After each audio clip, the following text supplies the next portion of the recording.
هذا مو حلا الحطب، ولا هذا حلا الحطب.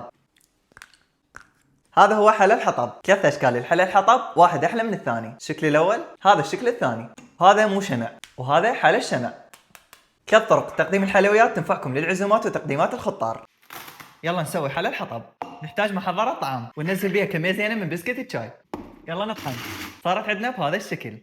هسه شنو نحتاج؟ طاوة وننزلها على النار بدون اي اضافات. ننزل بيها كوب حليب باودر، نحركه تحريك مستمر الى ان يتحمص ويصير لونه بني مثل هذا. انتبهوا لازم النار تكون ناصيه وما ياخذ وقت هوايه ويجهز. يلا نبلش. ننزل كوب الحليب اللي حمصناه، كميه البسكت اللي طحناها، نص كوب حليب مكثف، خاشوقه كبيره قشطه. هسه لازم نعجنهم بايدنا.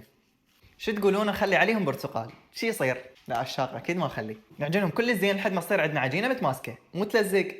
هسه صار وقت الهندسه وصارت عندنا العجينه بهذا الشكل. نبدي نفتح بيها بهذا الشكل لحد ما تصير عندنا بهذا الشكل.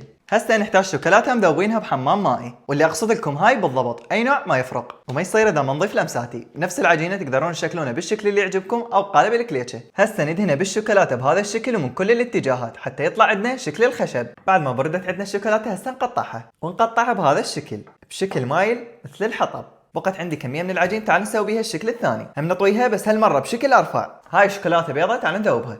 ذوبنا الشوكولاته بهذا الشكل. هسه نحتاج هذا الشيش ونخليه بهذا الشكل. انتظروها دقيقه واحده وتنشف.